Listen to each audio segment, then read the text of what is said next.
Page 98. After learning all of this, I felt that no court would not prosecute Charlie as an adult. According to the file and the notes from the initial court appearance, the prosecutor did not dispute Charlie and his mother's account. It was only when I continued reading that I discovered that George was a local police officer. George was a law enforcement officer who served with honor.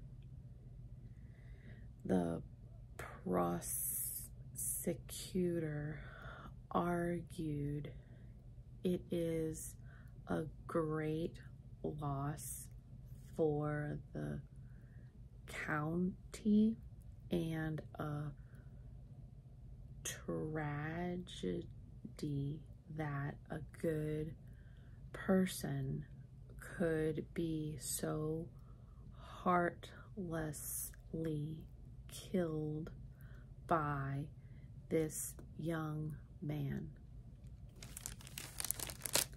The prosecutor insisted that Charlie be tried as an adult, and he announced that he intended to seek the maximum punishment permitted by law. The judge agreed. Charlie was immediately taken to the county jail for adults.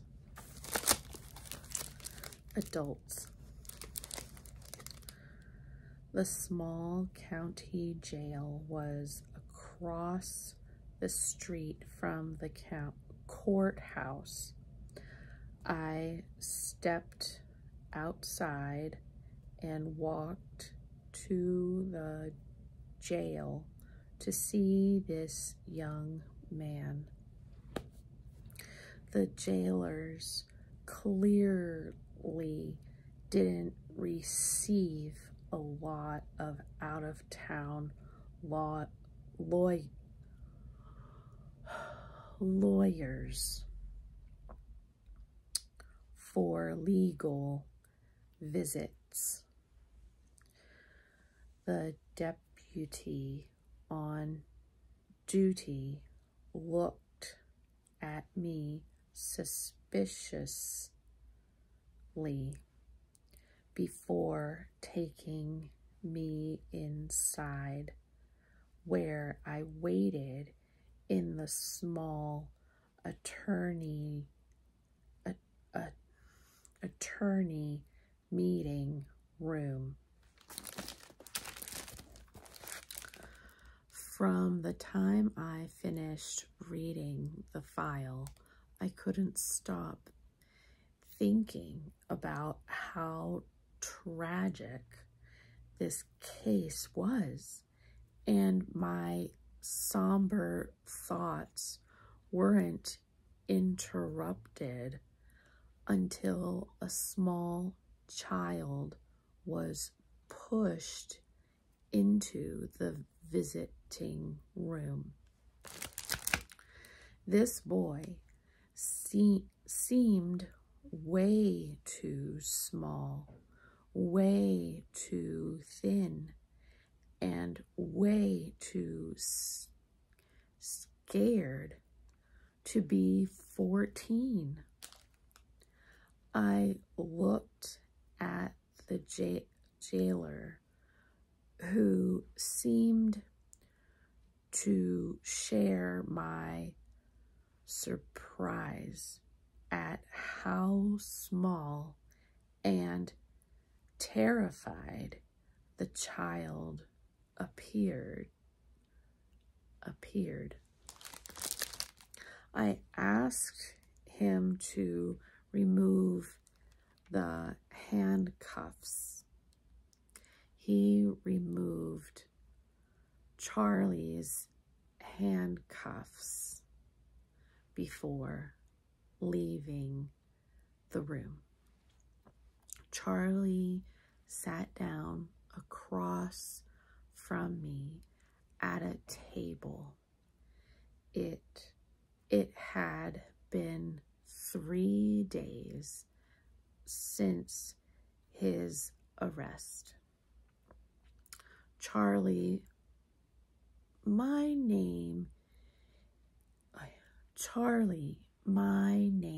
is Bryan.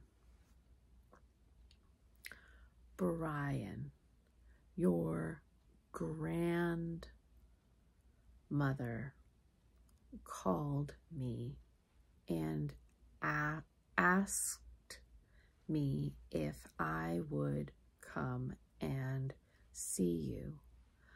I'm a lawyer and I help people who get in trouble or who are accused of crimes, and I'd like to help you.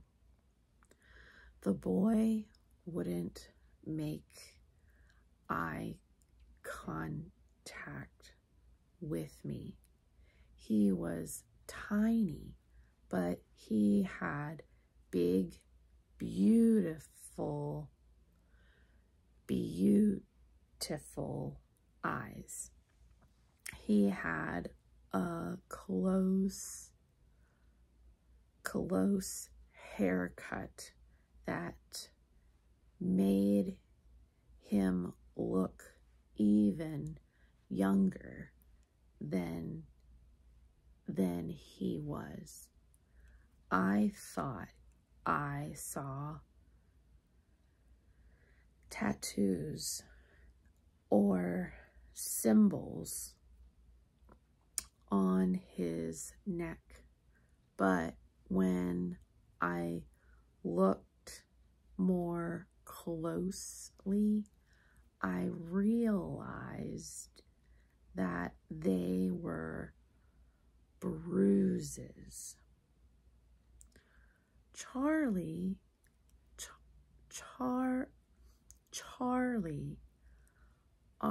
are you okay?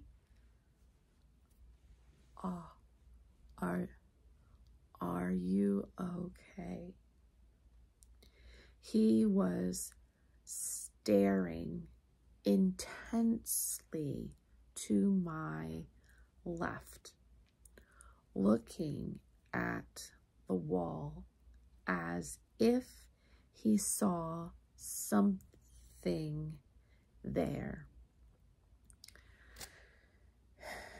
His distant look was so alarming that I actually turned to see if there was something of interest behind me, but it was just a blank wall. I sat and waited.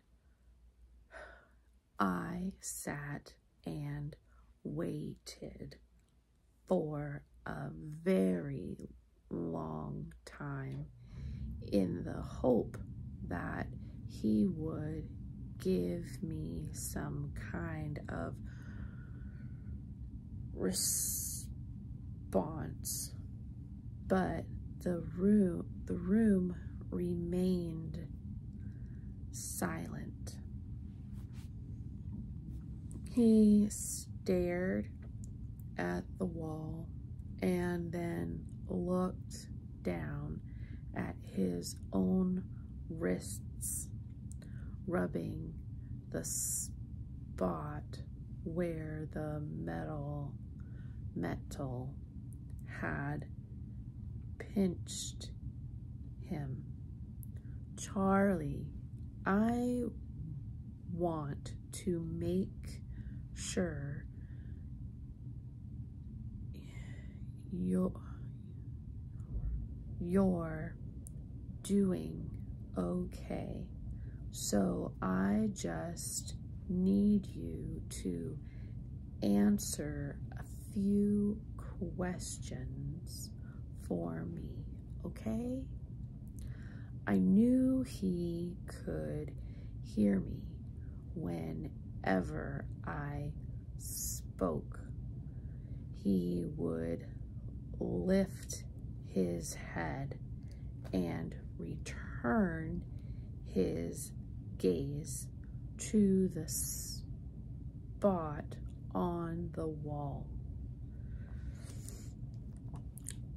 Charlie, if I were you, I'd be pretty scared and really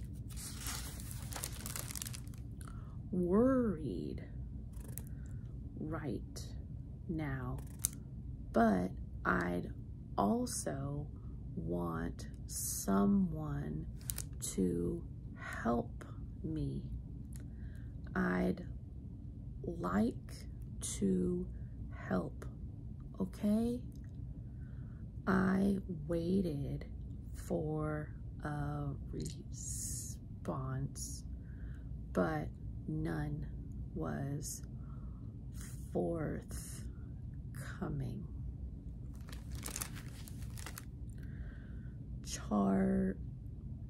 Charlie, can you speak? Are you okay? He didn't say a word. We don't have to talk about George. We don't have to talk about what happened. We can talk about whatever you want. Is there something you want to talk about? I was waiting for longer and longer stretches after each question, desperately hoping that he would say something, but he didn't. Do you want to talk about your mom? She's going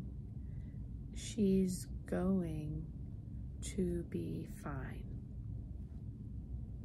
I've checked, and even though she can't visit you, she's going to be fine. She's worried about you. I thought talking about his mother would spark something in Charlie's eyes. When it didn't, I became even more concerned about the child. I sat down beside him and spoke more softly. Charlie, you've got to talk to me. I can't help you if you don't.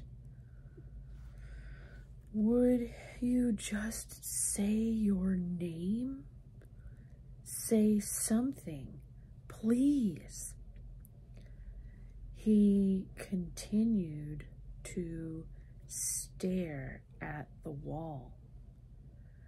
I sat in the chair next to him, leaned close, and said quietly, Charlie, I'm really sorry if you're upset, but please talk to me. I can't help you if you don't talk to me. He leaned back in his chair for the first time, nearly placing his head on the wall behind us. I pulled my chair closer to him and leaned back in mine. We sat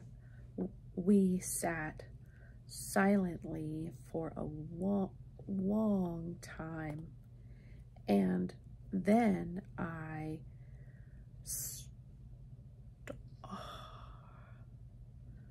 started saying silly things because I didn't know what else to do. Well, you won't tell me what you're thinking, so I guess I'm going to just have to tell you what I'm thinking. I bet you think you know what I'm thinking, I said playfully, but in fact, you really couldn't possibly imagine. You probably think I'm thinking about the law or the judge or the police, or why won't this young man speak with me? But what I'm actually thinking about is food. Yes, that's right, Charlie. I continued teasingly. I'm thinking about fried chicken and collard greens cooked with turkey meat and sweet potato biscuits. You ever had a sweet potato biscuit? Still nothing.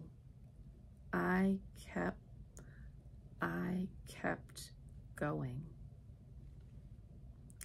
I'm thinking about getting a new car because my car is so old. I waited. Nothing. Charlie, you're supposed to say, "How old is it, Bryan?" And then I say, "My car is so old." He never smiled or responded. He just continued looking at the spot on the wall, his face frozen in sadness. After a while, I tried again. "Come on, Charlie, what's going on? You've got to talk to me, son." I started leaning on him somewhat playfully until he sat forward a bit. And then I finally felt him lean back into me. I took a chance and put my arm around him, and he immediately began to shake. His trembling intensified before he finally leaned completely into me and started crying. I put my head to his and said, "It's okay. It's all right." He was sobbing when he finally spoke. It didn't take me long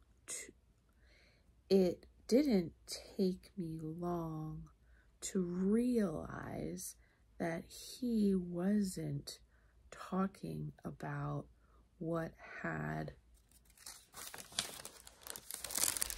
happened with George or with his mom, but about what had happened at the jail. There were 3 men who hurt me on the first night. They touched me and made me do things. Tears were streaming down his face. His voice was high-pitched and strained with anguish. They came back the next night and hurt me a lot, he said, becoming more hysterical with each word. Then he looked in my face for the first time. There were so many last night. I don't know how many there were, but they hurt me. He was crying too hard to finish his sentence. He gripped my jacket with a force I wouldn't have imagined he was capable of exerting. I held him and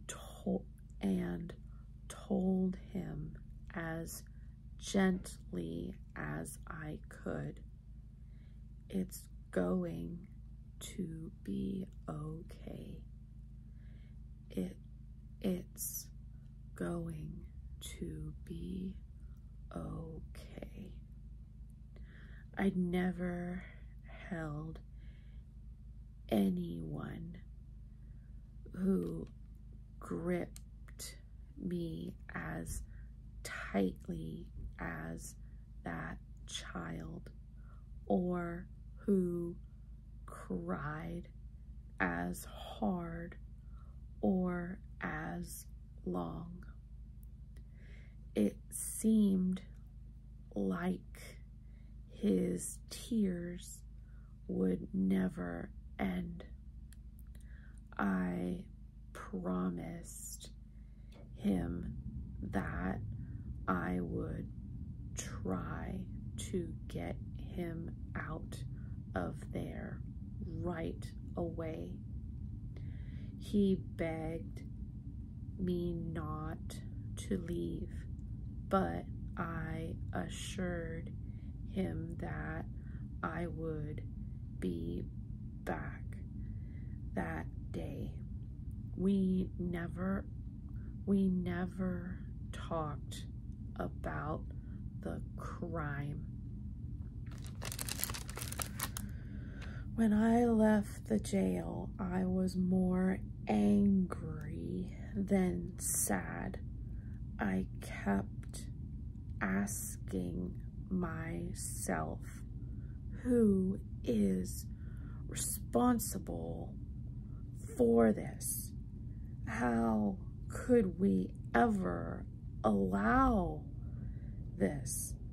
I went directly to the sheriff's office and explained to the sheriff what the child had told me.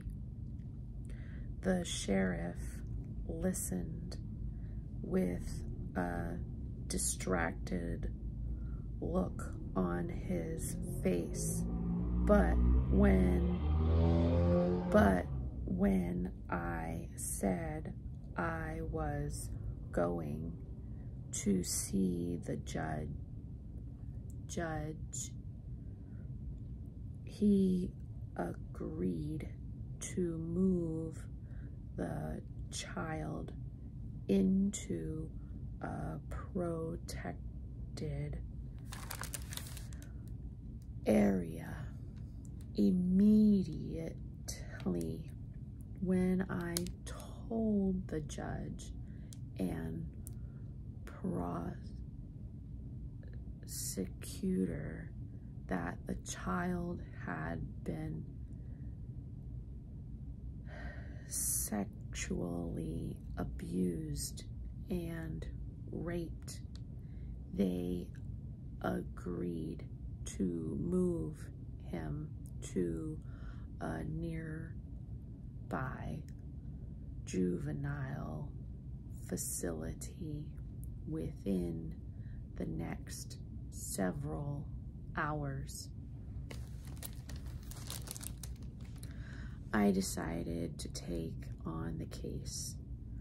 We ultimately got Charlie's case transferred to juvenile court, where the shooting was adjudicated as a juvenile offense. That meant Charlie wouldn't be sent to an adult prison, and he would likely be released before he turned 18 in just a few years. I visited Charlie regularly, and in time he recovered. He was a smart, sensitive child who was tormented by what he'd done and what he'd been through. At a talk I gave at a church months later, I spoke about Charlie and the plight of incarcerated children.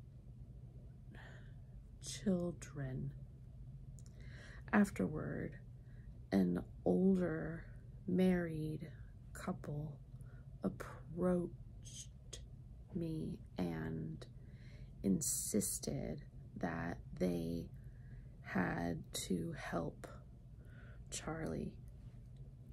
I tried to dissuade these kind people from thinking they could do anything, but I gave them my card and told them they could call me. I didn't expect to hear from them, but within days they called, and they were persistent. We eventually agreed that they would write a letter to Charlie and send it to me to pass on to him. When I received the letter weeks later, I read it. It was remarkable. Mr. and Mrs. Jennings were a white couple in their mid-70s from a small community northeast of Birmingham. They were kind and generous people who were active in their local United Methodist Church. They spoke softly and always seemed to be smiling, but never appeared to be anything less than completely genuine and compassionate. They dressed like farmers and owned 10 acres of land where they grew vegetables and lived simply. Their one and only grandchild, whom they had helped raise, had committed suicide when he was a teenager, and they had never stopped grieving for him. Stopped grieving for him. Their grandson struggled with mental health problems during his short life, but he was a smart kid, and they had been putting money away to send him to college. They explained in their letter that they wanted to use the money they'd saved for their grandson to help Charlie. Eventually, Charlie and this couple began corresponding, building up to the day when the Jennings met Charlie at the juvenile detention facility. They later told me that they loved him instantly. Charlie's grandmother had died a few months after she first called me, and his mother was still struggling after the tragedy of the shooting and Charlie's incarceration. Charlie had been apprehensive about meeting with the Jenningses because he thought they wouldn't like him, but he told me after they left how comforting and caring they were. The couple became his family. At one point early on, I tried to caution them against expecting too much from Charlie after his release. You know, he's been through a lot.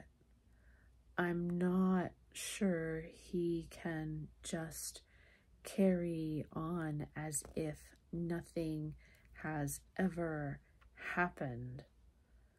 I want you to understand he may not be able to do everything you'd like him to do. They never accepted my warnings. Mrs.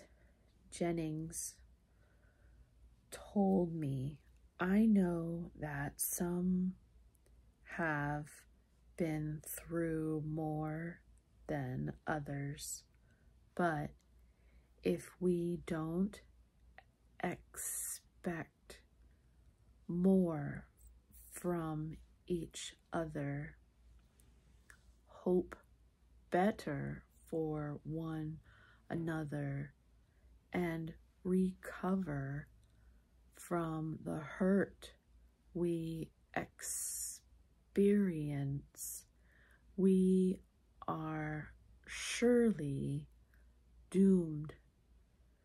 The Jenningses helped Charlie get his general